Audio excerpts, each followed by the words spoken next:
box like FedEx, please don't cross that line. Hey, I got things to do. Alex Cartier, time is valuable. Chin Smoke, what's up?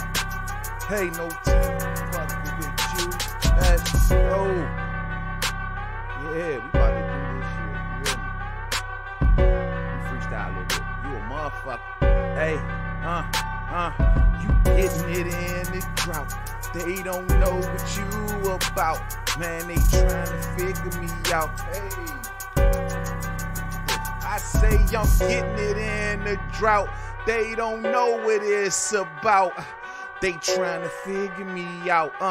Yeah. What's up, fam? Look, kid, man, stress is getting old, man. That should take its toll, man. I be smoking high grade, feels like I'm on the honor roll.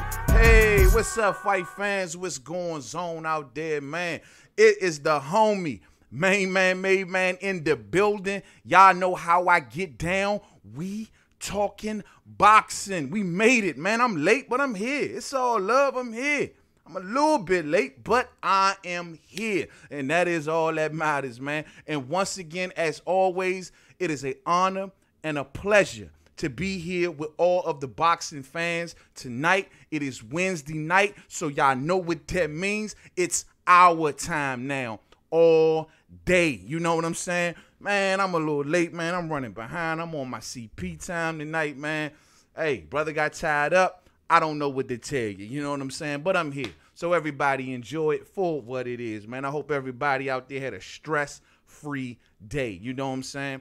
Let's get right to it, man. There's a lot of boxing news to talk about. I'll be right in front of y'all in a second, man. There's a lot of boxing news to talk about. Can y'all tell me the audio is all good? Let me just make sure that we sounding good out here. Let me see. Yeah, we good, man. We good to go. All right, audio sounding good. Live stream looking healthy. We moving right along. You know what I'm saying? We moving right along. Well, first up on the list tonight, man, as y'all see right here, I want to give a special fat shout out to the homie, Denise Wards, my queen, Denise Wards. She placed in Main Man Made Man's Boxing Forum an article today that I did not know I wasn't fully aware of. And that is the fact that Leonard Ellaby, shout out to Three Kings Boxing, Leonard Ellaby has now sent an offer over to Tevin Farmer and Lou DiBella, his promoter. And we all know the story that's behind this, right? It seems that Tevin Farmer, his deal with Matchroom and DAZN is up.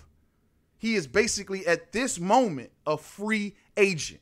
And Tank wants smoke. You know what I'm saying? I got Lewis Coleman in the building. What's up with you? A little late tonight, Lewis. My bad, man. Yeah, man. But at the end of the day, Tank wants smoke, and Tank wants to be unified. I ain't mad at that. You know what I mean? Here we are in today's boxing, where a lot of the fights that we've complained about, argued about, debated about, the whole nine, say this person is ducking that person is ducking. Well, a lot of this stuff is starting to come to fruition. We seen Keith Thurman step it up. You know what I'm saying? We seen Jamel Charlo going back after his rematch. You get me? We seen we got Gervonta Tank Davis and Tevin Farmer looking to finally come together and make something happen. I like where boxing is at right now. You know what I'm saying? Anthony Joshua being exposed. I like where boxing is at right now. I truly do. You know what I'm saying? And right now with this particular fight right here, this is where it's at. Now, this is a fight that's been in the making, we all know, for a minute. This fight has been in the making for about 3 years, ladies and gentlemen. 3 years. Gervonta Tank Davis and Tevin Farmer, they've had run-ins. They've ran into each other at fights. You know, mainly on Tevin Farmer's side. He has tried his best to get this Tank Davis fight before he signed his deal with DAZN. Now, I've spoken on this a zillion and one times. But I will say, when Tevin Farmer finally became a world champion, when he became an IBF world champion, well, Tevin started to stir it up a little bit. You did. I got Renee Box Young in the building. What's up with your homie? What's goody? And he started to stun up a little bit. You know what I'm saying? Like, oh, I'm the champion now. You're on my terms. You want to pay me a certain amount of money now. And that kind of threw me off a little bit because I was rocking with Tevin when he was going at Tank. I didn't like the way Tank body language was. I didn't like the way Tank was acting. He was big and bold one minute. The next minute he folding. The next minute he bold. The next minute he ain't. It's like it was an up and down. And I said, well, shit, Tevin seemed like he want that drama. That's how I felt. And then I seen Tevin get a belt. And I seen Tevin become Diva Tevin. And then he goes on and he fights what? He fought 4 times this year against a bunch of nobodies. And now his deal is up. And I'm sure Tank and Floyd, you know how they get down, man. They ain't trying to make no kind of fight with an entity that ain't them or associated with them one way or another. So this is where the opportunity is at right here, right now. I got old shit in the building. What's up with you, famo? What's goody? And now this is the time where basically they got to strike right now. Because I don't think Tevin going to sit around and wait around. He ain't going to sit around and wait for Tank when he know he can go back and re-sign with Matchroom and get back over there with the zone. So whatever the offer that Leonard Ellaby is sending over to Tevin Farmer, I hope the offer is proper. I do. I hope it ain't a lowball thing. I hope it's a proper offer. But I'm going to tell you right now, man, if we find out that this offer is proper, especially if it's worth more money than Tevin's ever seen, and he turns this fight down, well, then we know who ducking now, don't we? At that point in time, anybody out there who feel as though it's Tank not trying to make this happen, well, guess what? You're going to have to put that at the feet of Tevin. Alex Cartier says, man, just a heads up, the UFC this weekend is finna be dope. I got to look into that, fam. I'm not really that UFC literate. I know the stars of the sport, but I'm more so boxing, you know what I mean? And I do what I got to look into. But if you say the card going to be lit, homie, I'm definitely going to look into it. All day. All day. Like my man Renee Box-Young say, hit that like button as you come on in and rock with me, man. But at the end of the day, this is it. We're going to have to put this at the feet of Tevin Farmer. And I'm sorry. Tevin, you got to, at this point, there should be no more talking. Offers are being sent. Make the fight. If you want to get back with Matchroom, if you want to get back with the zone, trust and believe, if you walk over there as a unified champion, because we know Tank got a title and we know Tevin got a title, if you go back to the zone with 2 belts, they got to pay you big money, cuz. All them low-level fights. And not to mention, if you can get that title, the Lamont Roach and Jamel Herring situation is playing itself out. You can get an opportunity to get involved with that. This is where it starts, Tevin. You did. Leonard Ellaby's nose says the offer is very lucrative. I feel you. I hear you, man. Well, look, man. If you say the offer is lucrative, Leonard Ellaby's nose, new sub, salute to you and welcome to the fam. Then, hey, my thing is this. Anything over $1 million, 1.5, maybe 2. I don't know if he gets that high, but 1.5, anything around in that neighborhood, man, Tevin need to be signing a piece of paper. Tevin need to be signing a piece of paper. We're not going to keep on just giving you, saying, oh, well, Tank, when you go. That's, we've been talking about like that for a long time now. He's ready to fight. He had his homecoming fight in his last fight. We all seen it. But he's ready to fight now. So how you going to act, Tevin? How you going to act, Philly? What's goody? I ain't 2 seconds off Philly. Y'all came down here to the DMV and did what y'all did to my main man Hurd. So I ain't 2 seconds but up off y'all. You hear me? So what you going to do, Tevin? You going to keep on running to the cameras, mouthing off, talking about, they ain't listening to me, they not hearing me, oh, they don't want to do, well, they ready to do a fight. They ready to do a fight. Rocket Strikes 89 in the building. I mean, so I hope they get this thing dead, man. I hope they get this thing dead. You know what I'm saying? Because this is a fight, this is one of those fights that can make this year in boxing a monumental ass year. Hold on, y'all. Let me just kind of clear this screen up a little bit. Yeah, got too much going on right now. But yeah, man. I mean, so I hope they make this fight. It's going to be a good-ass fight. It's going to be a good-ass fight. I'm leaning towards Tank. I don't think Tevin's punching power is nearly it. Not by far. I don't think Tevin got the punching power. And I think once Tank starts to get into his groove, he's going to try to walk Tevin down. Now, what does Tevin got to keep Tank up off him? That's the question. Tank going to feel emboldened when he see Tevin moving around that ring. Tank going to feel like, I got this dude on the run. Tank going to feel like, yo, he got to move, he got to back up, and he going to try to cut that ring off on Tevin. Can Tevin box for 12 rounds without getting hit with one of those vicious uppercuts, one of those vicious hooks to the body that Tank likes to do? Can Tevin survive for 12 rounds? Now, I like Tevin's boxing IQ. I just seen a comment pop up on the stream say somebody said Tevin Farmer can box. No doubt about it. No doubt about it. And I love his story. I love his comeback story. Started out not winning, and he started to win and become a world champion. He had like 4 losses. I love his story. Shot in the hand. I love everything about Tevin Farmer's story. He's a relentless fighter. He's full of heart, and he's very skillful. He can box. I don't take that away from him, fight fans. But my question is, can he outbox Tank for 12 rounds without power? That is the question. That is the question, fight fans. I don't know. I truly don't know. Chin Smoke says it's going to be a hell of a fight. Tank is going to catch him. I don't think Tevin can go the 12 all day. All day. Renee Box Young says Farmer's only chance of winning is boxing Tank out. But Tank breaks through and destroys opponent who tries to box him out. I agree. That's one of his strongest suits. He can corner you. He can cut the ring off. I mean, at least that's what we've been seeing against the 126-pounders. At least that's what we've been seeing against a lot of other flatter-footed fighters. In Tevin's case, he's light on his toes. He moves. He works behind the jab, and he thinks. The only big flaw with Tevin Farmer, and he got a decent chin, but the only big flaw is the fact he has no power. And he's going up against a kid that's known for power punching. Damn. I don't know, fam. I don't know. I don't see Tevin being able to survive for 12, though. But then I don't know. I could be tripping. Rocket Strikes 89 says, hold on, fam. Hold on. Damn, my fault.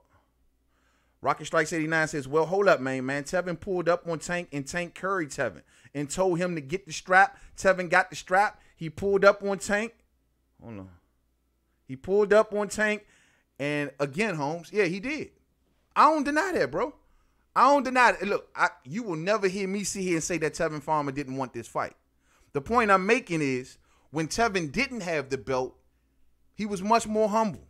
He was much more willing to make the fight. He was pulling up everything like you just said. But when Tevin got that IBF strap, I ain't saying he was wrong. I'm just saying this is what he did. He started bossing up. He started making demands. He started saying what he wanted. He started saying he was the ASAP. And this is when Tank didn't have a title and Tevin did. Tevin got Tank's old title. You know what I'm saying? So he started to feel a little emboldened.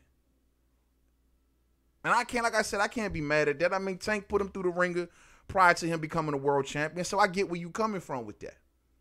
But here we are today. Tank had his diva moments. Tevin's had his diva moments.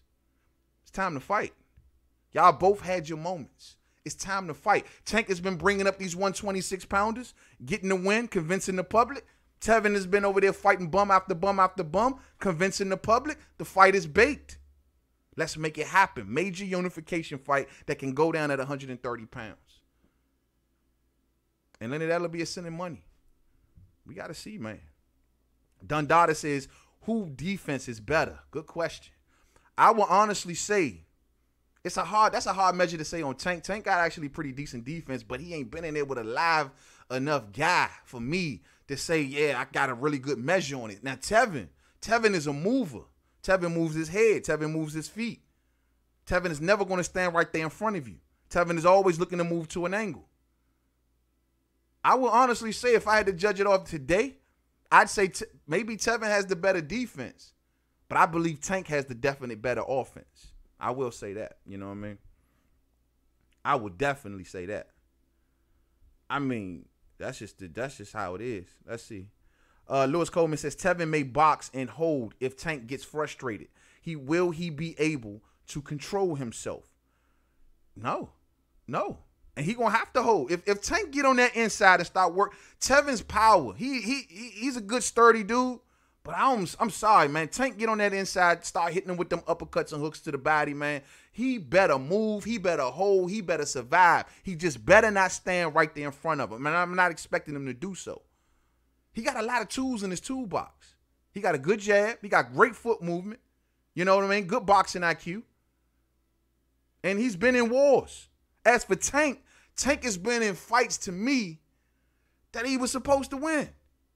You know what I mean? Like, I always tell people, man, and I'm going to say this to the cows come home, man. Tank Davis does not see himself in today's generation of fighters. He sees himself in the up-and-coming generation of fighters. He don't want to fight the Vasil Lomachenkos of the world. He's not interested. He's not interested in fighting guys that are already been established in the game, been around the game for a while. That ain't Tank's interest, it seems like. It's like he wants the new blood. He wants guys like Tevin, guys like Ryan Garcia, guys like Shakur Stevenson. That is the class that Gervonta Tank Davis sees himself in, and I don't see nothing wrong with that, truth be told. He's so young. He's only 22 years old. Now, yeah, we used to seeing younger fighters come in the game and retire the older fighters. But in Tank's case, that ain't what he's looking to do. That ain't what he's looking to do. He's looking to bring himself along slowly. 2-3 fights a year if he could against nobodies until the up-and-coming class is ready and they all gonna compete. Devin Haney, all of them. And that's how Tank, I believe, see himself. That's why he's always beefing with the younger dudes. He ain't worried about these older dudes. Floyd ain't even letting them worry about these older dudes. Floyd will tell you, man, these dudes got to fight. They got to do this. They got to do that. Tank got time. Tank ain't got to do this. But it is what it is. It is what it is. Sean Newton says, Tank beats Farmer easy. You think so, Sean? He says, Tevin Farmer has been a pro longer than Lomachenko, bro. Yeah. Yeah, but that's true. But in Tevin's case and in Tank's case, like, this is the only fight that he really got baked. I mean, come on. I mean, this is his most, like, this has been his rival ever since he pretty much hit the scene. This has been his #1 rival right here. Rival. I mean, some may even say Devin Haney because of the problems they had in the Mayweather gym. But this has been his first real rivalry right here. Like, this has been the only dude that we can honestly sit back and say that Tank will probably fight this dude. For one, he's a pillow puncher. He's a world champion. It makes sense. I mean, it's a story baked in. But anybody else, man, Tank ain't paying him no, man. Why you think Gary Russell Jr. is sitting back calling Tank name from the rooftops? Everybody in the DMV know. We all know that Gary wants a piece of Tank. But we know Tank ain't answering the call. It ain't because, you know, he look at Gary like, Gary, you been here, bruh. Shit, man, you was sparring me as I was coming up. I was sparring your brothers. You been here. You way more experienced than me. I ain't getting in no ring with you until I can outsize you by about 2-3 weight classes. Then maybe we can check it out. But right now, hell nah. Floyd wouldn't dare put no Tank Davis in the ring with a Gary Russell Jr. And I don't think Tank is even embracing that fight like that because he don't want to fight in that class. That's not what he wants. Not to mention he looks at Gary like, and I'm going to be honest, this is already well known. Like, he looks at Gary, he kind of looks, even though Gary is an accomplished current champion, former champion, the whole nine, he kind of looked down on Gary. He looks at himself as a star, and Gary isn't, period. And, you know, nobody wants to hear that here in the DMV, man. Nobody don't want to hear that, bro. Nobody. Yeah, I think Shakur beats him. That'd be a hell of a fight. That'd be a hell of a fight. You think Shakur beats Tank? That'll be a hell of a fight. I think Shakur gonna be the dude. Shout out to Shakur Stevens. Look like he'll be fighting for that vacant WBO. You know what I mean? Going for that title early. Shout out to Shakur Stevenson, man. I can't wait. I hope that young boy get that WBO belt, man. I hope he becomes a world champion, man. Shakur, yo, man. Like I said, I had my doubts at first, and I was like, man, they bringing him along so fast. But for this particular title and the person that he's talking about fighting for it, Joey Gonzalez or whoever his name was, go for it, Shakur. Go for it all day. All day. Then the Ellaby's nose says Shakur beats Loma. We'll see. See, Loma Man, Loma came in the game so far ahead of everybody, man. 300 something, man. What is 300 amateur? He came in the game already ahead of everybody. This is how he was able to walk into world championship fights in 2 fights. He was already ahead of everybody. He's already been very experienced. He's seen all kinds of styles. And he stayed as an amateur, which means he was using fundamentals much longer than all of these fighters. I didn't like the way the Tank Davis and Lomachenko situation played out. But I understand. I totally understand. You know what I mean? I do. Because they look at that dude like, bro, you light years ahead of my kid, man. Like, you want us to throw him in the ring with you? And you, like, Wade, you've been fighting all of these people over here. You've been fighting over there. You got all of these amateur fights. You only got one lot, and you want to fight a 22-year-old kid. Why don't you fight Orlando Salido? Why don't you fight him, Loma? Why don't you fight him? Oh, but you want to fight Tank, though. Sean, why isn't Lomachenko rematching Orlando Salido again? Riddle me that, please. Dundada in the building. What's up, famo? Real boxing talk. Salute, man. Salute to you, Dundada. Salute to you. You getting that blue suit soon, fam. Lewis Coleman, I got Shakur over Haney, Garcia, and Tank. You got Shakur coming out on top. You feeling like I feel, Lewis. I feel the same way, homie. I think Shakur comes out on top of them all. I think eventually him and Tank is going to have to see each other. But, you know, wrong side of the street. Terrence Crawford, Errol Spence. We'll be back to that situation again. But I like to see it play out, man. I think Shakur going to come out on top, though. I truly do. Leonard Ellaby say, yo, Tank put Shakur all the way to sleep. All the way to sleep. I don't know, man. Maybe today, but not tomorrow. I think Shakur boxing skills is slim. Iron sharpens iron. That kid got Terrence Crawford, Timothy Bradley, Andre Ward in the camp. Man, they showing this kid the tricks of the trade. I want to see him go in there and fight this Joey Gonzalez dude and destroy him. I want to see him destroy him, bruh. I want him destroyed.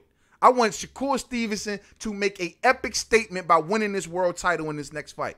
And I want Joey Gonzalez, whoever he is, never really heard of him, I want him destroyed. And then Shakur gonna make a statement that's gonna be heard around the boxing world. Now, don't get me wrong. What Tank is doing right here is very, very, very good. This is, to me, the best fight of Tank's career if he makes this happen. You know, all of the other fights, all of the 126-pounders that he was bringing up, nah, cousin. This is the one right here. This is the one that will give Tank some proper recognition from true boxing fans. This is the one. Not Pedraza or what's the other guys that he fought? Man, all of those little dudes that he brought up. He was getting ready to face Abner Martez, who's a 126-pound fighter. Not those dudes. This one. This is the one right here. You know what I mean? Yo, hit that like button for the fam, man. Hit that like button for me, man. We putting in work on a Wednesday night. It's a work night. You hear me? Allegedly. You know what I'm saying? Renee Box Young says, I kind of see Haney high up there among Shakur and Tank skill-wise. Haney, believe it or not, and this is something that don't get talked about much, Devin is in a real competitive division. That 135-pound division is competitive, bruh. That is not a slouch division. Like, that division is very competitive. Now, we know Bob Arum is running around robbing up in that joint. Like, he dominating that division. Because with Lomachenko doing what he doing, Teofimo doing what he doing, all of them belts looking to try to make their way over the top rank right now. If Teofimo gets that Richard Comey fight, if Lomachenko goes and beat this Luke Campbell kid for another world title, we talking a possible undisputed fight on the top rank side. Where does this put Devin Haney? Devin thought he was going to be in that mix until Bob Arum poured the fast one on him. He thought he was going to be in the mix. We thought we was going to have a tournament style right here. But they poured the fast one on him, and they effectively boxed Devin Haney all the way out. Eddie Hearn, get on your job, bruh. You got Bob Arum running circles around you right now, son. Like, the way they did Devin in that situation, you go back, I did a vid on it, actually. Go back and look it up.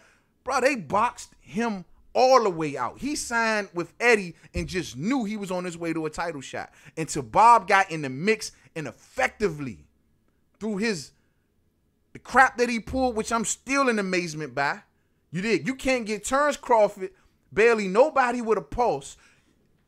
You can't get Tyson Fury, barely nobody with a pulse. But you make Vasyl Lomachenko fight for a belt, a vacant belt, when he's already a world champion. And it's the WBC that's doing this.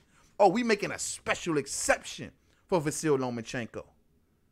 How does that work? How does that work? I don't know. Lewis Coleman says Shakur's in the gym with Crawford Ward. Come on. That's not fair. That boy getting all kind of knowledge. You hear me, though? Iron sharpens iron. Shakur Stevenson is learning the game from some of the best that's ever got into the ring. Are you, man, come on, bruh. This kid gonna come out so sharp. Let that man strength settle in. Let that man strength settle in. Now, I will say this. Out of all of the up-and-comers, I think Tank may be the hardest puncher. Some may, looking at Virgil Ortiz's, I think out of all the up-and-comers, I got to go with Tank being the hardest puncher. Can y'all tell me if any of the other up-and-comers are punching harder than Tank? I don't see it, bro. I just don't see it. I don't see it. And, you know, I know he dropping 126-pound fighters. I get it. And maybe I am a little premature because every time I go back to that, like, yo, he's fighting 126-pounders. He's not fighting 130-pounders. How are you getting the measure? Looking at Tank, I still think he's the hardest puncher, though, man. I still think he's the hardest puncher. I mean, the way he punches, the way he comes from the legs, the way he looks to get to the inside of you and just unleash all kind of terror. You know, his first world title fight was against a 130-pounder, actually a 35-pounder, because he was on his way to 35. The rest of them, well, that's something to talk about, you know? Let's see what y'all talking about. Let me see. I missed a lot of y'all comments here. Sean says, Bradley is doing the same thing as Lennox Lewis. Company, man. Yeah, Bradley, man. Slim Bradley is the worst kind of company, man, bro. Like, he gets insulted by the same people from his company to his face, and he's still cool with it. You know what I'm saying? Like, I like, you know, Tim Bradley as a fighter was a decent fighter, don't get me wrong. But Tim Bradley outside the ring, bro, I could never hang with him. Like, Slim, he just, I don't know. It's something about Tim Bradley that's just so, like you say, company man. Like when you walk through the halls of Top Rank, they probably got like a big ass picture of Timothy Bradley in the lobby and shit. You know what I mean? With a bow tie on, just smiling, like, you know what I mean? Like, Timothy, I couldn't get with this dude, right? This dude just, he the type of dude that's snitching on people at the job. It was him. He the one that stole the last box of staplers, boss. Because, yeah, he ain't tell nobody. It was him right there. That's Timothy Bradley. The man's wife drives the car, and Timothy Bradley rides in the back seat. He got all it, man. Timothy Bradley, some of the stuff that comes out of his mouth sometimes, bro, I'm just be like, here we go. Timothy Bradley again. Leonard Ellaby's nose says, Joey Gonzalez is a very good fighter. His fundamentals are on point. Yeah, he's a good fighter, but I took a look at him. I don't see him giving Shakur no problems. And this is why I feel more confident in for Shakur to Stevenson to go after that title. At first, I was like, nah. Because they was talking about, I don't know if it was Warrington. I think they was talking about Warrington first. Nah. But when Oscar Valdez, I think he moved up and left that WBO vacant, man, take it on for Joey. I mean, he's ranked too high in the sanctioned bodies. They gotta do something with him. And I think if they're gonna do something, this is the best chance right here. I mean, Shakur says he's ready. I don't know how ready. I don't think he's ready for the Gary Russell Jr.'s of the world or the Leo Santa Cruz's of the world. But this Joey Gonzalez dude, well, this is as sweet as it gets. You know what I mean? But I feel you, Leonard. He is a fundamentally sound dude. Power is a little questionable, though, and he gets touched.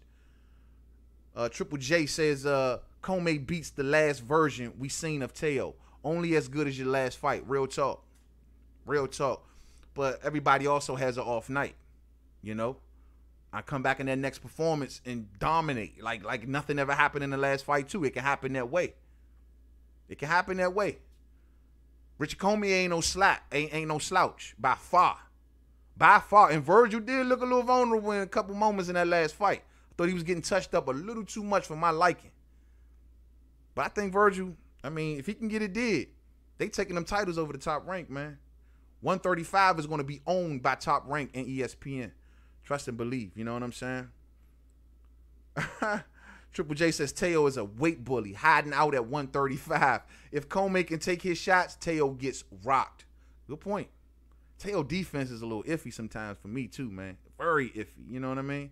Renee Bach-Chung says most definitely. Tank snapping heads back like Mike Tyson used to, man. No joke there. And that's what I'm talking about.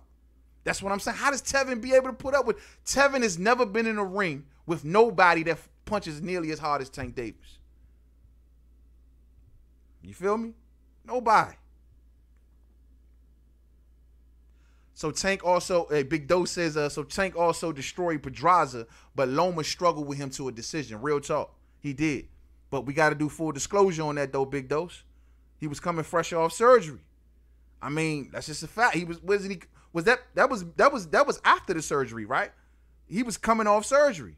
So I mean, if I think they ran it back with a fully 100% healthy Lomachenko, I think he destroys Pedraza. Not to mention when Tank fought him, they fought at a lighter weight class. And Tank had to bring him down. As I said, he was already on his way to 35 at that time. He was getting ready to vacate the title and all that until Tank stepped up. Then he went back to go back after Tank, but cut too much weight, man. He shouldn't have went back down to 130. He should have kept it pushing. But it happened anyway. You know what I'm saying? Let me see. Tank beats Loma. Tank beats Loma based on what? I mean, what you mean? I never said that Tank beats Loma. I never said that Tank beat. I said that the reason that Tank stayed away from Loma is because Loma was already light years ahead. Loma was already putting in work in the amateur. I mean, the man got all them damn hundreds of fights. What is it, 300 fights? Man got major fights. And he was already seeing every single style and this kid, 22 years old, didn't have an amateur career nearly as long. At the time, I was kind of, because I'm from the DMV, man. So whenever any of my DMV fighters are up there trying to fight, Slim, I'm yelling. I want them to bring noise. But then I had to think, like, you know what? I keep forgetting that this kid is only 22 years old. And at the time, he was younger than that.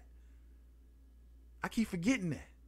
Yeah, I know people, oh, well, Mike Tyson was a champion at 19. Oh, look at David Benavidez. He was a champion at this. Look, man, different strokes for different folks. It's something that's known in that camp that they wasn't too 100% sure about Tank to put him out there just yet. And I said before, if you go back and look at some of the old interviews, you even heard Tank talking in a way where it was like, I want to be slowed down. He wasn't talking in a way like, I want this guy, I want that guy. Oh, he ducking me, they ducking me. You know, he wasn't giving you that old one time, don't duck me, son. He wasn't giving you none of that. He was giving you, well, you know, I want to fight 3 times this year, and you know, nobody ain't rushed Floyd. Nobody ain't told Floyd who he had to fight. You know, they ain't rush him. I think I should be fighting 3 times this year and maybe 2 or 3 times next year, and then maybe we'll step it up for a pay-per-view. That's how Tank was talking. A lot of the fans talk better than Tank. They always say, man, he can do this and he can do that. Tank don't say that. It's the fans that say that. When Tank talked, Tank was talking like he wanted it to be slowed down. Now today, Tank is like, look, I'm ready for Tevin. I'm ready for Tevin. And that's all that really matters at this moment. You know what I mean? And we're going to talk about Errol Spence Jr.'s situation next. And that's one of the things that we got to talk about with him. Like, and I told y'all in one of my last few videos, like, I'm done banging on the Terrence Crawford drum. It's on pause for me right now. I got to be happy with what I got. And what I got is a major unification fight between Showtime Sean Porter and Errol Spence Jr. I got to be happy with that. Because you start to look like a hater when you constantly bringing up another fighter when you have a great fight right there in front of you. You start to look like a hater, and you start to look like you moving the goalposts.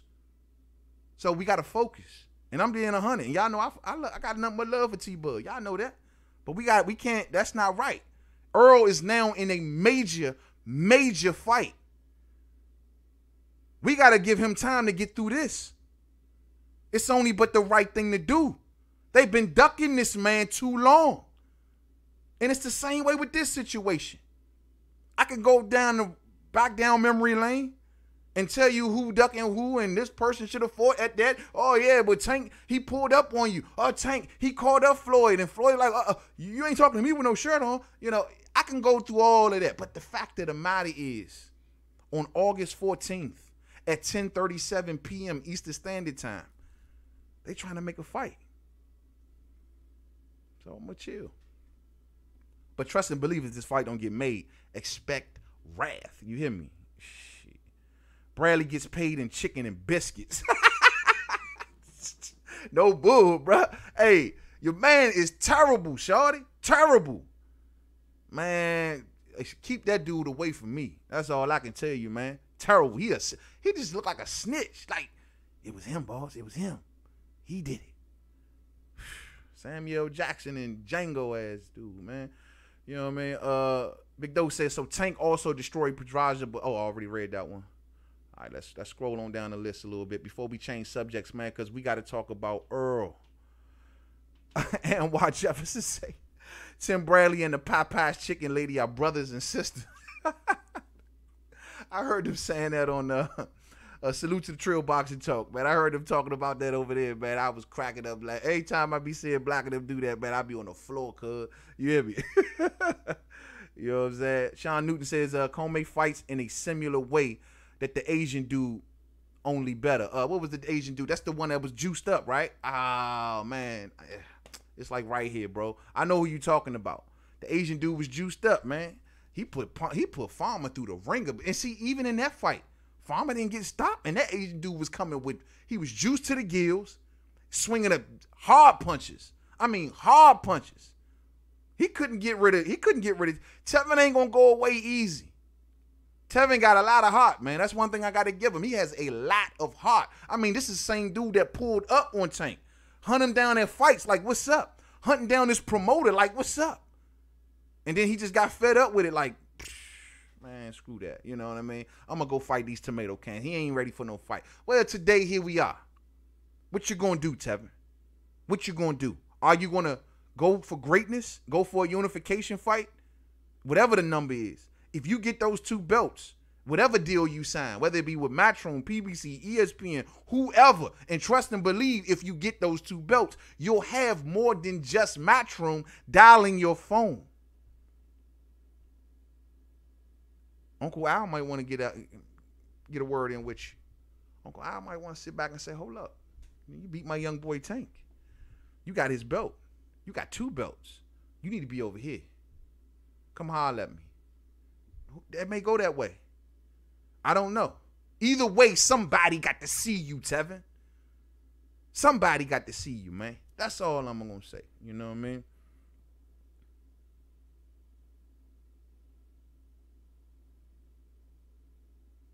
Triangle theory doesn't work in boxing. Try again. Which triangle theory you talking about? Let me know. Triangle theory doesn't work at all.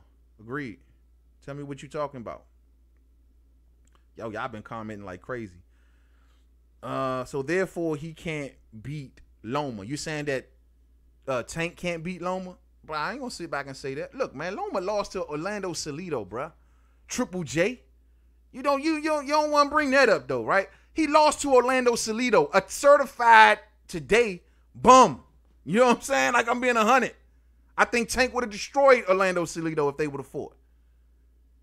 I mean, he lost to Orlando Salido. Don't act like this man is invincible. I like Lomachenko. Very good fighter. Dynamic fighter. Fundamentally sound fighter all day. But at the end of the day, cuz, don't act like he invincible. He didn't been beat. So Tank may be a pup right now. He's a pup. You know, it's easy for a pit bull to walk down and pick on a pup. He a pup, and I'm willing to admit it. He's 22 years old. And you want to put him in there with an experienced dude who's been around the block a zillion times and seen every style there is to see. How fair is that? How fair is that? Why didn't Lomachenko fight a world champion when he was 22 years old? No one likes to ask these questions. Where was Lomachenko at 22? Where was he? Staying in the amateurs? Come on, man. Y'all don't want to see. Y'all always y'all keep forgetting at the different points in their career where these two fighters are. They didn't come in boxing at the same time. They didn't start learning at the same time. These are two. There's a lot of years between these two.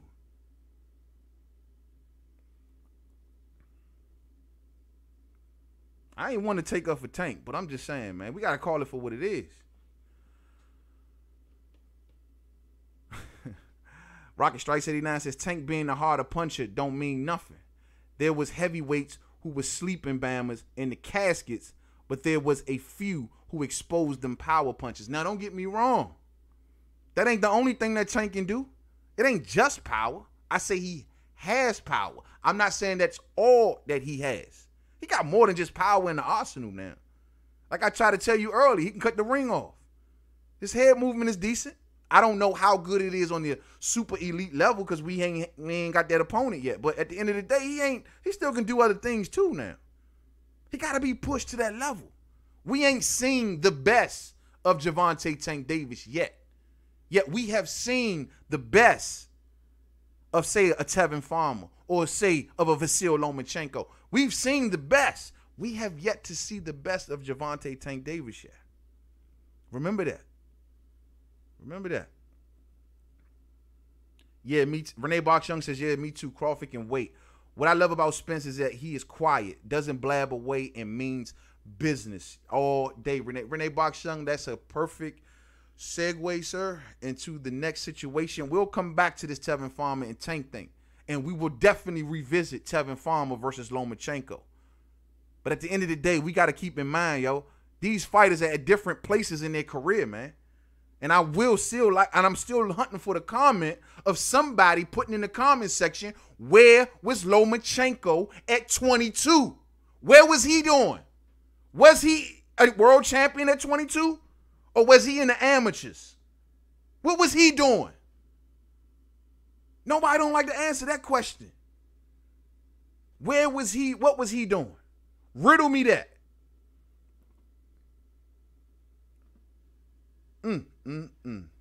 Last of a Dime Breeze says, it ain't hating Spence. Could have unified with Crawford. Spence last fought in March. Crawford in April. Spence ducking. Okay, let's swap it over to that conversation right now. You know what I mean? Let's go on over to that conversation right now. I got another good topic that I would like to mix. I don't know if we're going to have time tonight, but I really want to talk about that Manny Pacquiao, what Max Kellerman said last week about Manny Pacquiao having an argument as the #1 pound-for-pound fighter of all time. We need to have that conversation, fight fans. I don't see nobody else willing to have that conversation. We need to have it.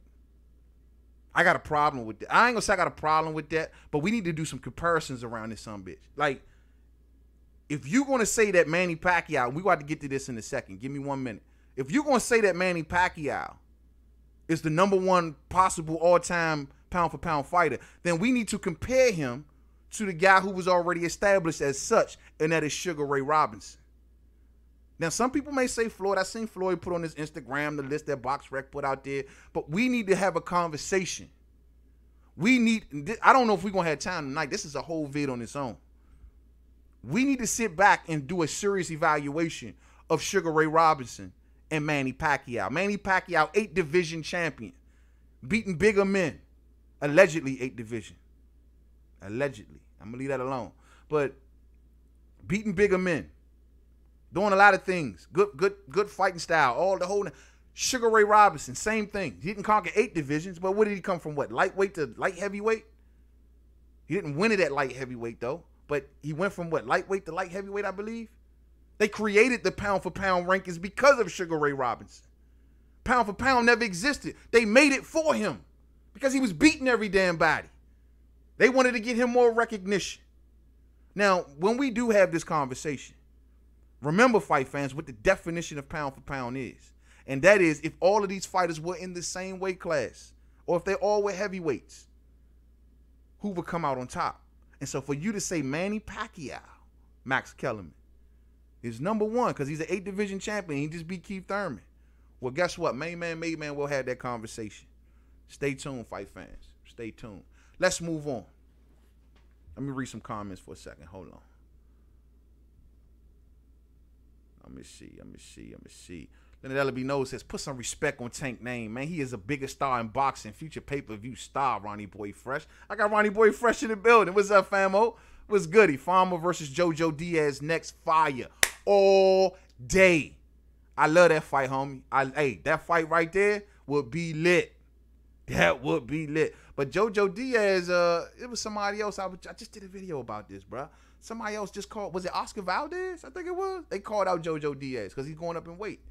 Yeah, man. So that's gonna be a good fight, man. Ronnie Boy Fresh says Tim Bradley hurt a lot of feelings though, Slim. He did. And hey, look, hey Ronnie Boy, we can't take nothing away he did in the ring. Now, I don't care what nobody say. I don't care how you feel about him as a person. You can say he's a sellout, you can say whatever, you know what I mean? But at the end of the day, inside that ring, we can have a different conversation about Timothy Bradley. I mean, we can have a very different conversation. And I heard the comments he said about Errol Spence Jr. Maybe we'll get to that. But look, I want to say this. I want to say this about this fight with Errol and Sean. There's something ain't being talked about that we need to talk about. I mean, look, I'm going to sit here and say this because I was one until I came to my senses, until I actually did the research.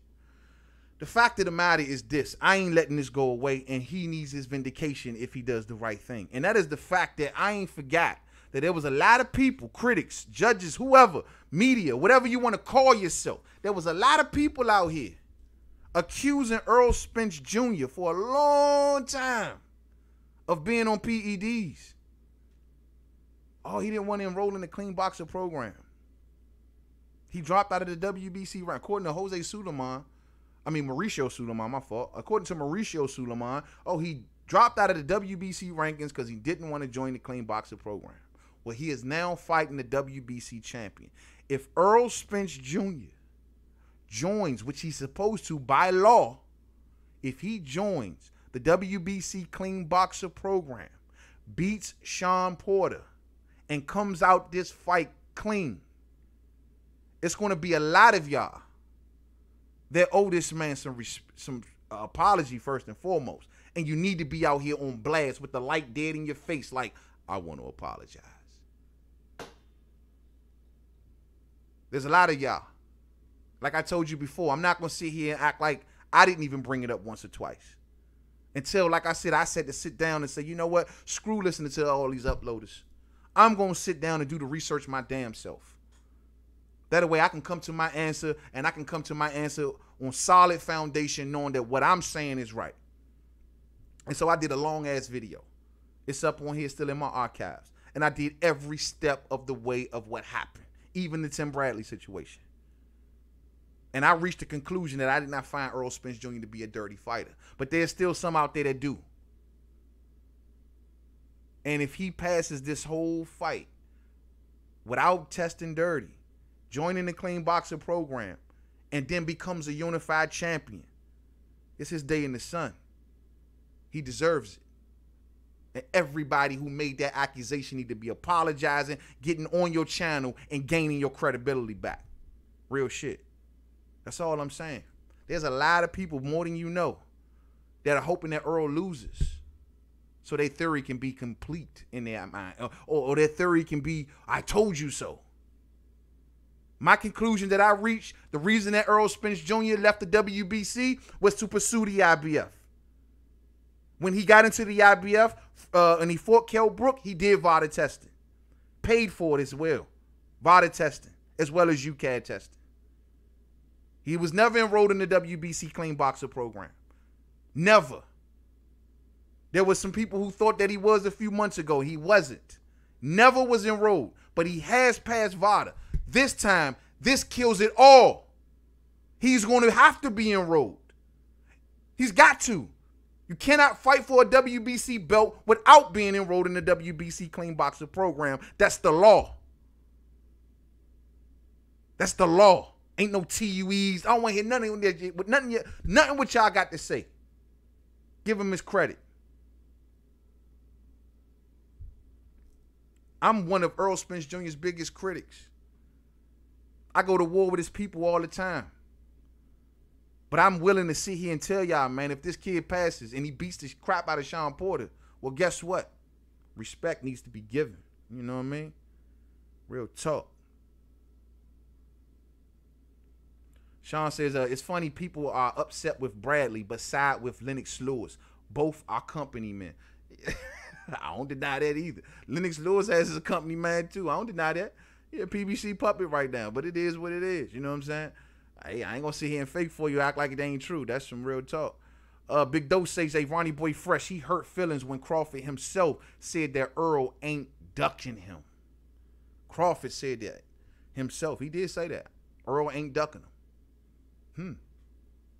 But the fans ain't gonna feel that way. Fans gonna still run around and say, oh, well, he's ducking Crawford. He's ducking Crawford. What about Crawford? Forget about Sean Porter. Forget about Porter having a WBC belt. Forget about this being a major unification fight. What about Terrence Crawford? That argument ain't gone nowhere. After this fight is over, oh, I will be resurrecting that. Without a doubt. And the Keith Thurman talk. All of that's back on the table after the fight. But during this period of time, we need to be talking about these two. You dig? We need to be talking about these two. You know what I'm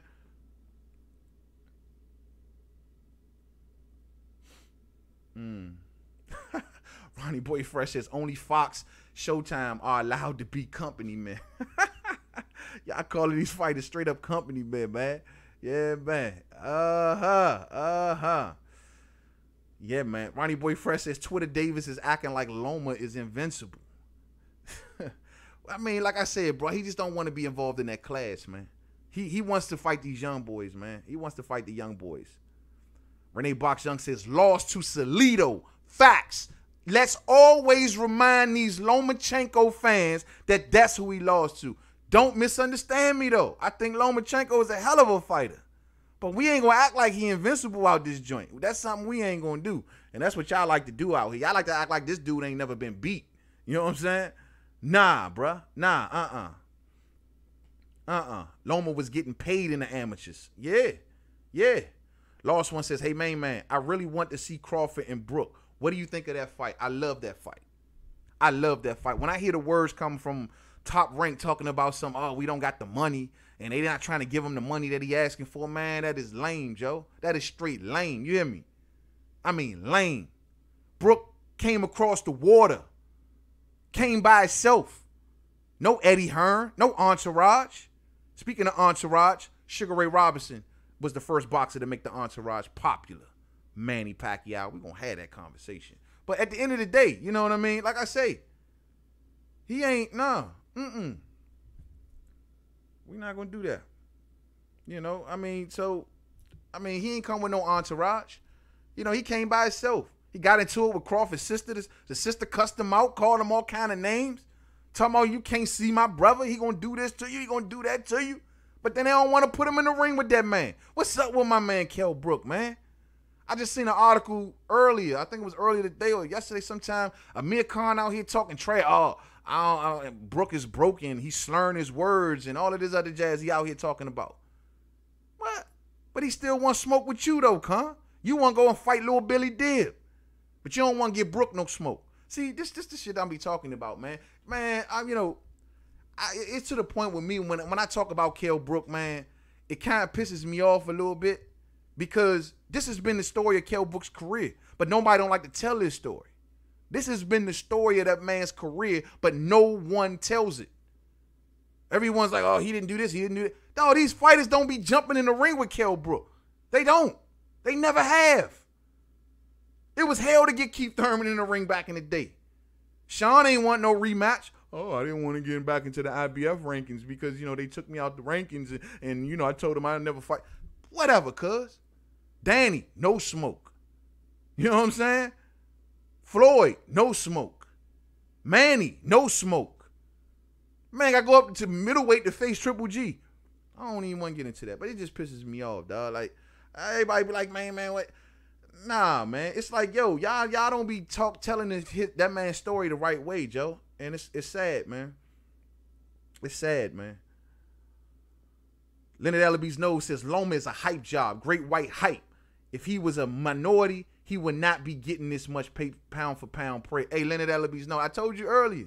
How the hell did Bob Arum pull the shit that he pulled with Lomachenko, getting him a WBC title shot when this man already got 2 titles. How did he do this for a vacant? How did they do this? The WBC making a special exception. Let them make that exception for Terrence Crawford. Can they make that exception? Can he get an exception as the #1 pound-for-pound fighter in boxing? I don't care what you Canelo fans say. Terrence Crawford is still the #1 pound-for-pound fighter in boxing, and we need to have that conversation too. Crawford versus Brook is a good name fight, but Spence fans will still not give Bud no respect. Like, man, I mean, that ain't gonna never happen until they fight. It's just as simple as that. That's boxing. And I ain't mad at the fans for being that way. Fans are supposed to be fans. That's boxing. You know, the Spence fans ain't gonna never probably get along with the Bud fans. It's just like with Keith Thurman fans. Us and the Spence fans don't work, bruh. It don't work. It ain't gonna never work until they fight. And then, oh, well, you know, I give respect to your guy, or you give respect to my guy, whatever, you know, but it's gonna take a fight to make it happen, bruh. These fans are not gonna come together and say, oh, yeah, you know, it's gonna be both sides of the street until these fighters fight, man. That's how each other fighters win over fan bases. You know what I'm saying? Ronnie Boy Fresh say, nah, Slim, you out here making excuses for a joker that sit on the Twitter and in interviews saying nobody from 35 down can beat him. You talking about Tank Davis? I'm understanding where he coming from. Now, don't get me wrong, bruh. Like, I still want to see the Gary Russell Jr. fight. I still want to see other fights like Berchelt. I still wish he would have fought Machado. I still would like to see him face Andrew Cancio. That's just me. You know what I mean? I ain't giving Tank no slack. I want to see him make the Tevin Farmer fight. I ain't giving him no slack. But I'm just saying, when they put him in this Lomachenko comparison, we got to put this shit into perspective and remember who's light years ahead of who. You know what I mean? It's just like you just got a fighter that just went pro. You're going to put him in there with a dude who been fighting for years, way older than you, world champion, been seen every style, been in there, been in all kinds of situations, and you're going to put your up-and-coming fighter in there with a guy like that. And then when he don't want to fight him, trust and believe the only reason Tank get this much attention is because he attached to Floyd.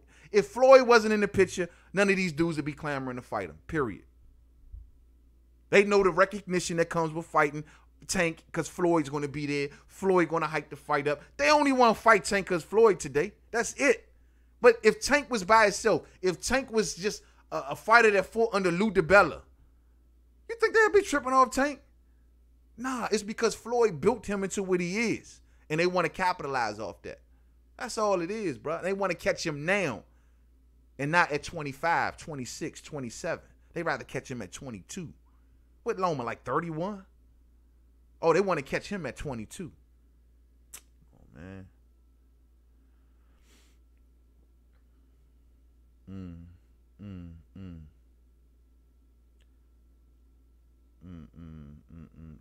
Hey, stay authorized. Never seen you before, bruh. If you gonna come in here, you at least make your presence known. You don't come in nobody's chat room promo and shit. Now, I don't want to have to block you up out of here, bruh. It's a warning. Don't do that, man. You come holler at me. You say, what's up, man, something. You don't walk in somebody's house and just lay your shit on the floor. You come and you speak. You say you announce your presence. You tell me who you are. We a fam over here. So you don't just walk up in somebody's house promo and shit. You know what I mean? Real talk. Big Doe says, Sean Newton, if Crawford beats Brook, I'll give him full credit. Brook, in my opinion, is still a force to be reckoned with all day. I give him more credit for that win than the Amir Khan win. Way more credit. I'll give him more credit for that win than the Benavidez win. I take it a step further. I give him full credit. I'll give him full credit. That's a major win, man. If it was in the Oh, and by the way, a Big Dose typing. Okay, I ain't gonna get into that. If it was in the UK, the numbers would be crazy.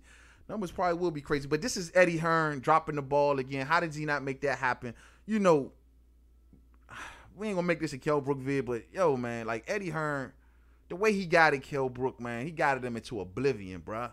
Like, he guided him into a straight oblivion. You know what I'm saying? Like, hindsight is always 20/20. I think Kell should have stayed with Frank Warren, man. He might would have been in a better situation. At least the Crawford fight would have definitely been possible. You know what I mean? But, yo, man, your man Eddie ran Kell Brook into the ground, bruh. I ain't never seen Eddie won all these props. But you had Amir Khan under your stable, and you couldn't put together one of the biggest fights in boxing. You had Khan and Brook, and you couldn't make that happen. Fuck out of here, man. Benavidez will stop Kell Brook. Nah. Not one leg Benavidez. Maybe a healthy Benavidez. Nah, not even a healthy. Yo, Kell Brook ain't no slouch, bruh. I don't know where people getting this notion from. He ain't no slouch. Is he broken? Possibly. That I don't deny. That last fight we seen him in, touched up in those last few rounds, man. And it was bad, bruh. He got caught up on them ropes, man. He was just eating shots. And I said to myself, I ain't never seen Kell Brook eat shots like that. Is he broken? I don't know. I don't see him on a daily basis. Possibly. If he does get back in the ring again, time will tell. That's for sure. Time will tell. Kell Brook doesn't want to fight. Sean says he's fighting Spence leftovers and Triple G's left. Yeah, hey, man, look. I don't know what's going on with Kell right now, truth be told, bruh. I ain't seen him since the Crawford fight.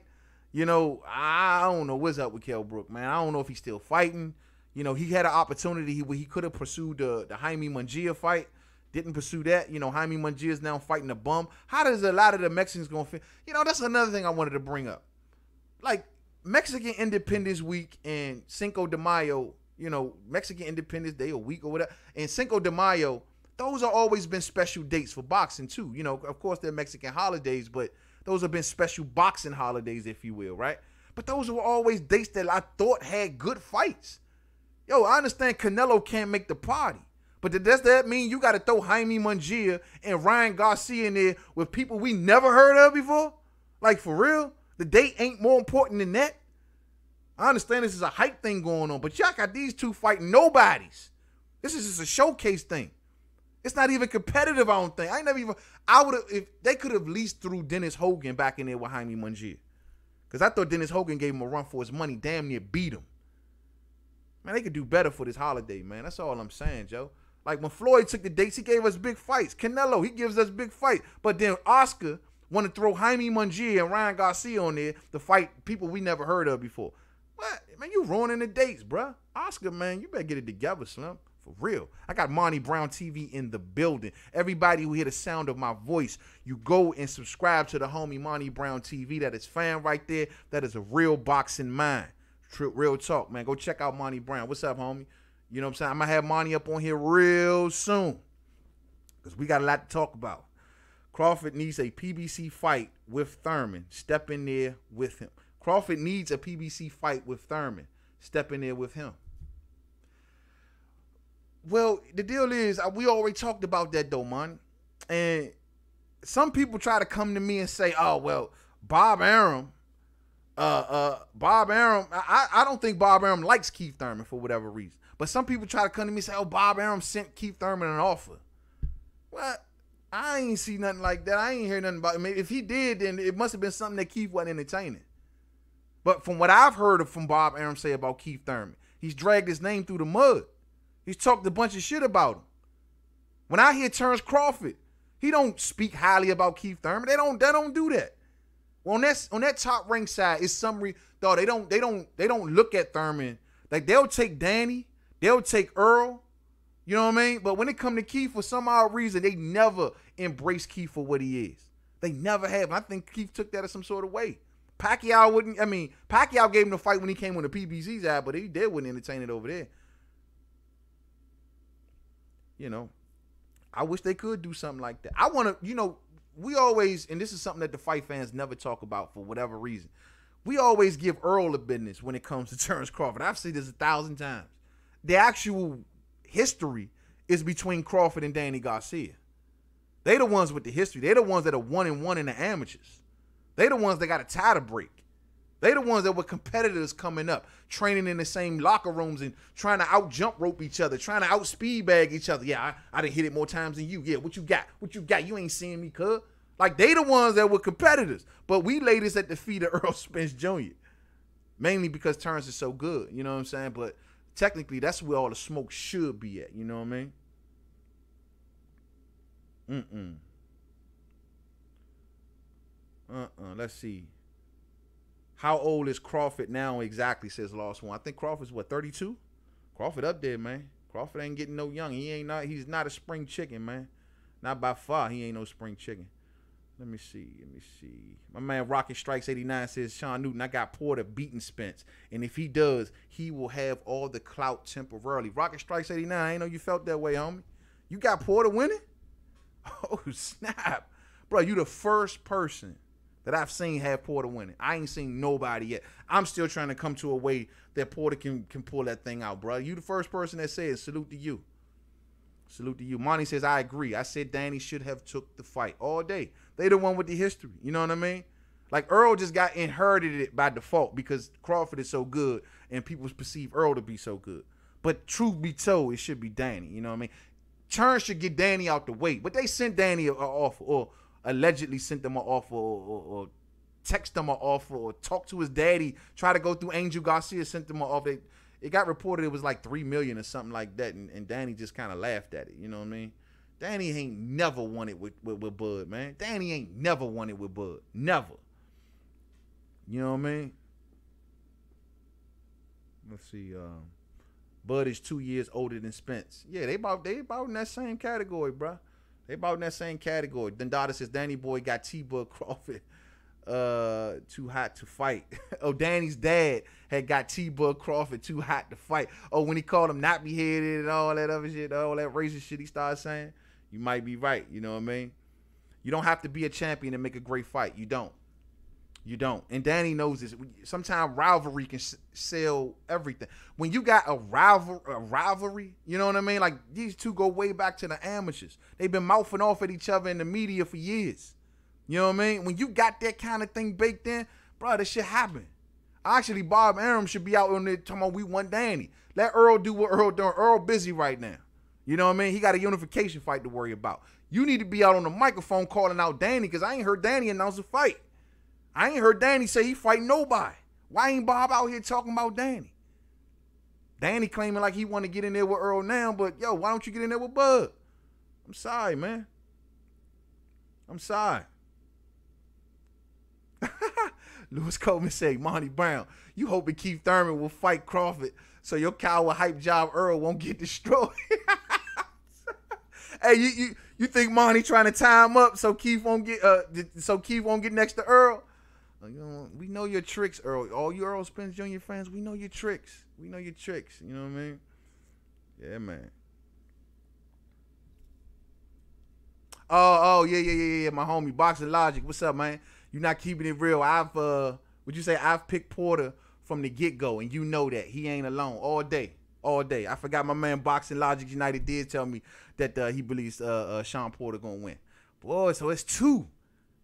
I found two people that think that Showtime Sean. Can somebody please explain it to me? Now, Boxing Logic United, I think your theory about it is you believe that Sean Porter's aggression, right? I think you said the aggression is going to get to Earl. I don't know, bro. I don't know.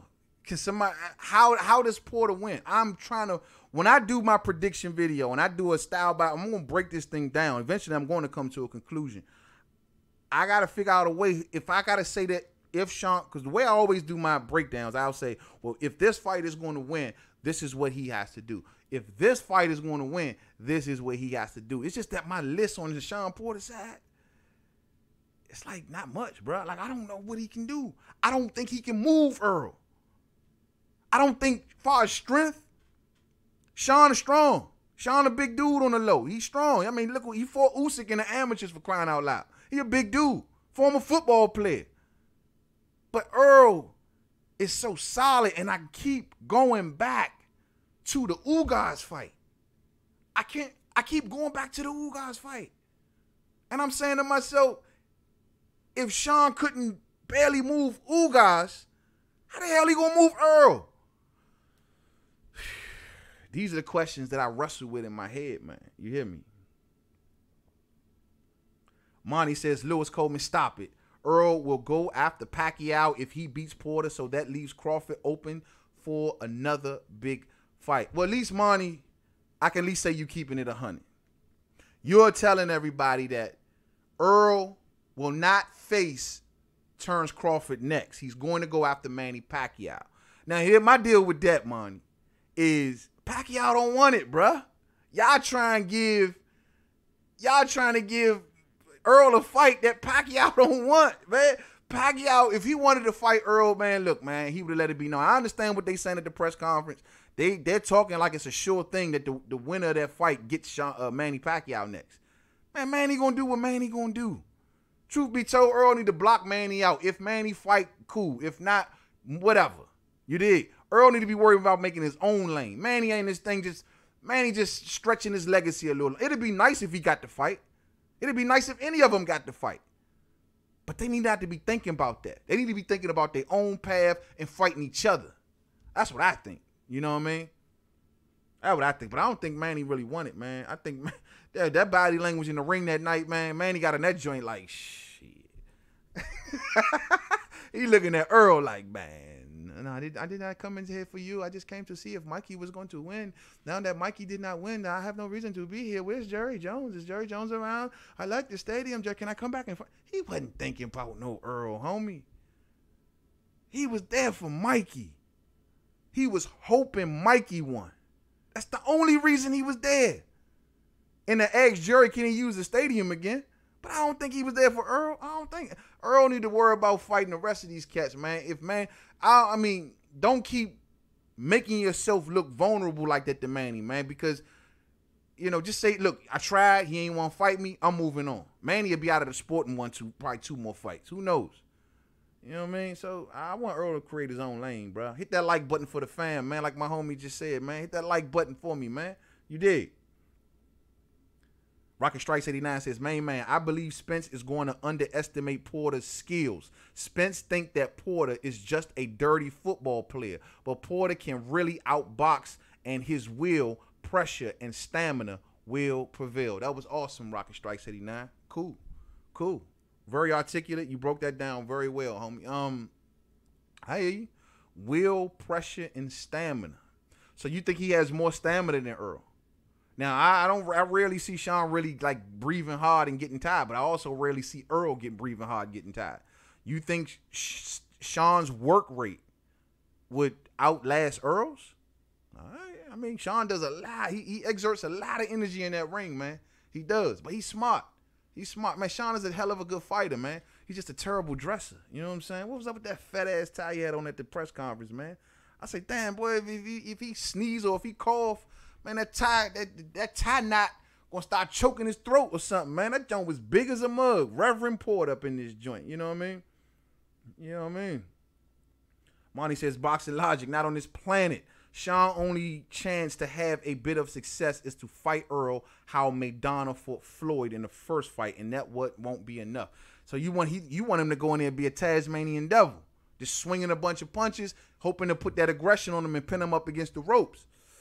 Bro, my whole deal is, man, I just think Earl is so strong, naturally strong, hard to move. If Sean can't move him, the weaknesses that I've seen in Earl thus far is going backwards.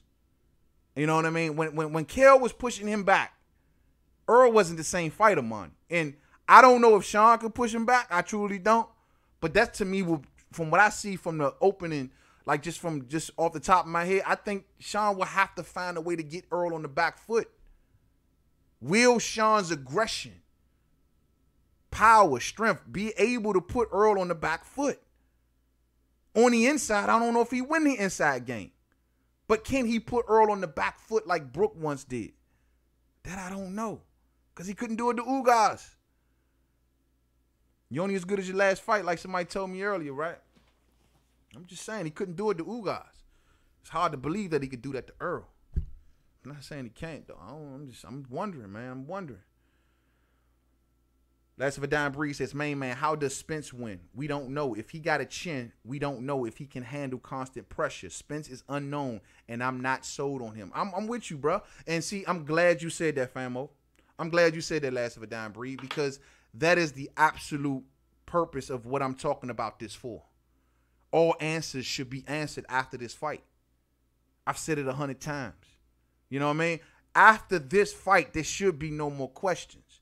Whether you think Errol can box, you've seen it in the last fight. Whether you think Errol can or cannot handle pressure, you'll see that in this fight. Whether you think Errol was a drug cheat and he never wanted to go to the clean boxer program, you're going to see that in this fight. He'll be the only unified champion at welterweight. All questions will be answered. And that's my position on it. I'm like you, bro. You got to show me. I've said this many a times. Show me. Before I sit back and sit here and start preaching on you from the rooftops, show me. See, Keith showed me. Brooke showed me. Terrence showed me. Danny showed me. Earl has yet to show me. But with this fight, I'll be convinced, especially if he dominates. This is why this fight is so important for Errol Spence. This is the door that takes Errol Spence from Errol Spence Jr. to Errol Spence, the #1 fighter at the welterweight division. That's a big fight. That's a big door to walk through. This is the fight. And if anybody come back with hating after this fight, you ain't making no sense now. And all of the people who said he was on PEDs and he didn't want to join the clean boxing program, you owe him an apology. It's going to be a lot of apologizing going on if this man dominates Shawn Porter. It's going to be a lot. It's going to be a day of reckoning around this sumbitch. It's going to be an epic day. I'm going to be on YouTube like this.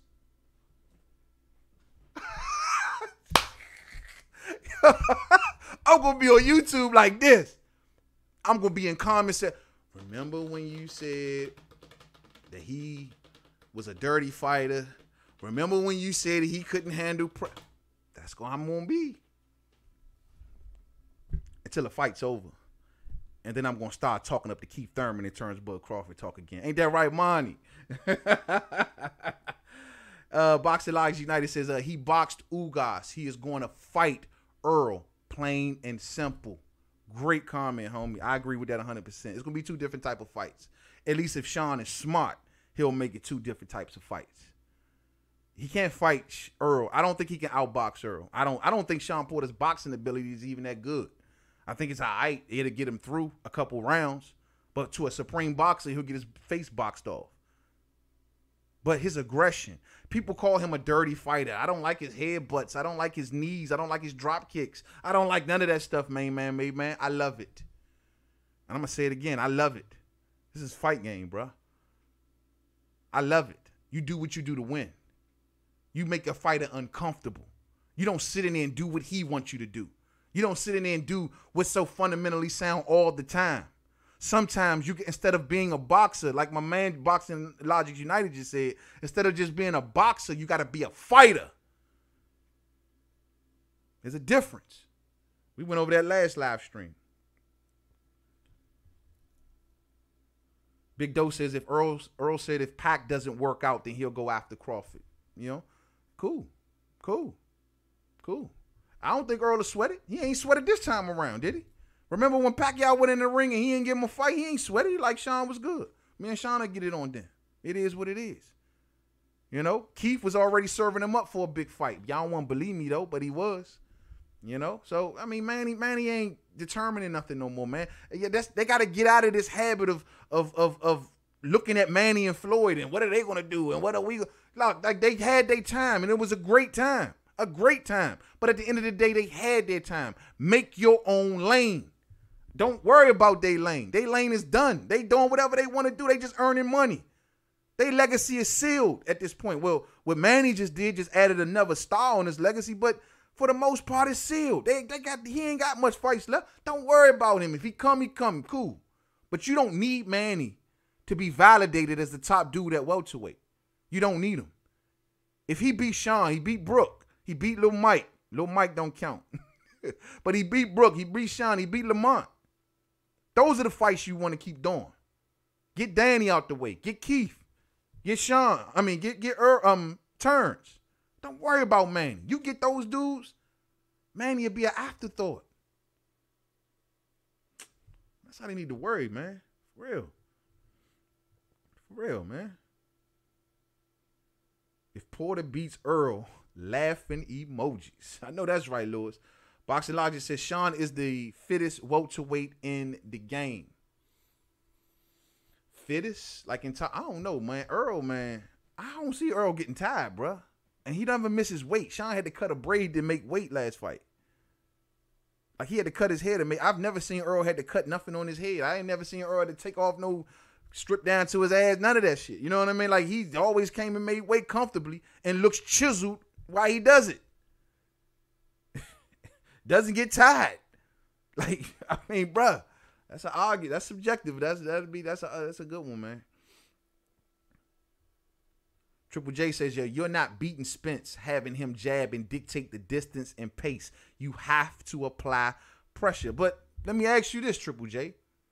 Do you believe that Kell Brook was successful in those early rounds? Well, guess what? He didn't do it through pressure. But Kell Brook did it through a smooth pull counter, and he did it by standing his ground and just allowing Earl to come to him and letting him know that I'm not moving. You're going to have to move me. Even when Earl was trying to go downstairs, Kell would take that scoop back, come back, look for the pull counter. Boom. Trying to throw the jab over top of Earl's jab. Like it was working for him, but he didn't use the pressure. He was actually outboxing Earl in those early rounds. I know, Monty, you had it 3-3, 4-2. I got you. You know what I mean? But I thought he was outboxing him. And he didn't use pressure. Now, I wonder how Earl is going to respond to the pressure. But I think Earl's power, his natural strength, it's going to be hard for Sean to do it, man. But I hear y'all, man. You know what I'm saying? I hear y'all. I've been wanting this, man, for a minute. I'm glad y'all came through with these comments because I've been wondering how people think that Sean could win. Like, how do they feel like he can win? If you made it up in your head, how do you see that fight playing out? So, I mean, I'm glad y'all coming through this, man, with this. Boxing Logic says that Earl is already talking psyched out. Always talking about he's a dirty fighter. Spence know he is going to be in a dog fight. Yeah, Spence know that. He know he's going to be he been saying that too, though. He been like he a rugged fighter. He's a rugged fighter. He do a lot of dirty stuff. Spence know he ain't in for no walk in the park. But I will tell you this. If he makes it look like a walk in the park, we got to have another conversation. And we talking special. You know what I mean?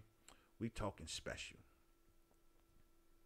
Sean says Spence ain't number one till he fights Bud. Oh, that's a great comment, Sean. I gotta disagree with that though.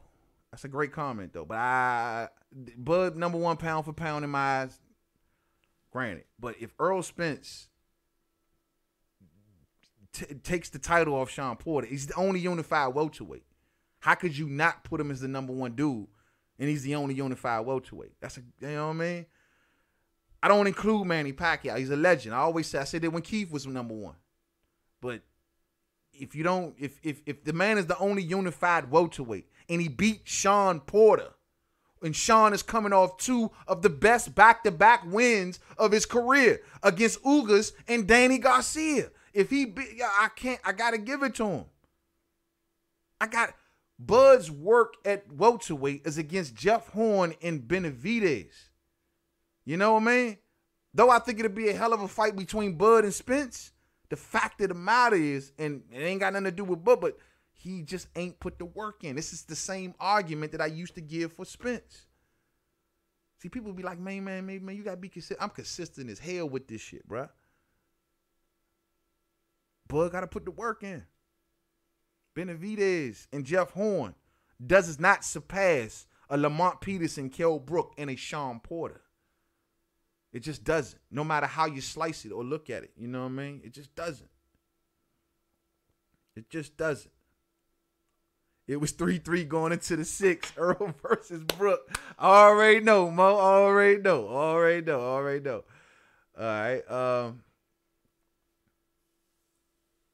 Big Doe says, notice he didn't say until he beats Bud. He already knows that's a done deal. Yeah, I don't think he needs to beat Bud to become number one. Now, number one pound for pound, that's a different conversation. But number one welterweight, nah, man. He ain't got to do. He ain't got to. To me, if he beats Sean, the argument is going to be very strong that Errol Spence Jr. is number one. it's going to be very strong. My argument for Keith was number one was because he beat Sean and Danny.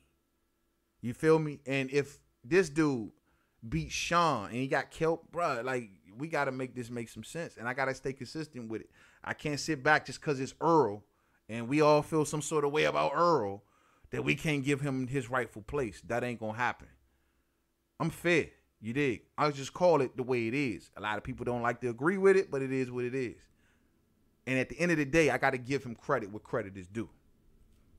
But he got to show me first. You feel me? We're going to leave it there. We've been going for a long time tonight, much longer than I normally go, fight fans. But look here, man. I'm going to tell y'all straight like this. We're going to have a serious conversation about this Manny Pacquiao pound for pound number one. I will be rolling out Sugar Ray Robinson and all of his great accomplishments, and we will compare them to Manny Pacquiao. Even though Manny was beat by Floyd, we ain't even going to use that.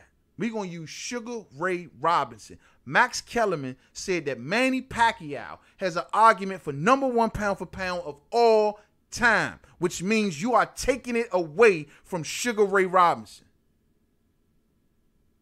So we got to have this conversation.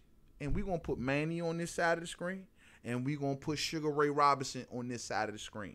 And we're going to hash it out. And we're going to look at it. Who had the best opposition? Huh? Who had the better fighting style? Who's accomplished more? Huh? All the things that make you pound for pound. If these two men had to fight each other as a heavyweight, who would win? These are the questions we're going to ask in that vid, man. And I'm telling y'all right now, we're going to go all the way in. Look here, man. Everybody have a blessed remainder of the week. I appreciate each and every one of y'all for rocking with the homie. Hit the like button on your way out if you didn't hit it on your way in, man. All love. If anybody signed up, man, I seen somebody earlier say new sub. Welcome to the fam, man. Much love to you. Much love to each and every one of y'all, man. Look, it's Wednesday, all right? It is Wednesday. That means you got 2 more days left in the workday, okay? Just 2 more days. And you can do anything you want this weekend. So this is what you do. You go in there, and as soon as you go to work in the morning, you go on break, okay? You take a 2-hour break, and then you come back, and if the supervisor look at you stupid, you just tell him you was in the bathroom. And then you take another 2-hour break, and you tell them how you like me now. Much love to y'all. Stay stressed and sucker free. Enjoy the rest of y'all week. I will check back up with y'all this weekend, man. Check for the vids. They're going to be coming out all weekend long. Much love to each and every one of y'all, man. If there's any comments out there I did not get to, my apologies. We've been going for a long time, man. You know what I'm saying? We got more talking to do on this topic right here. It ain't over. This is just a certain segment that I wanted to cover before we moved on to other things. But to all of the PED accusers out there, remember what I said in this video. Not only will you learn that Errol Spence Jr. is who he says he is if he wins, but you will also learn that he joined the Clean Boxer program, signed up, and beat a world champion. And you will have to be forced to give him his respect. To the next video. Don't forget to subscribe. Much love to everyone. Peace out.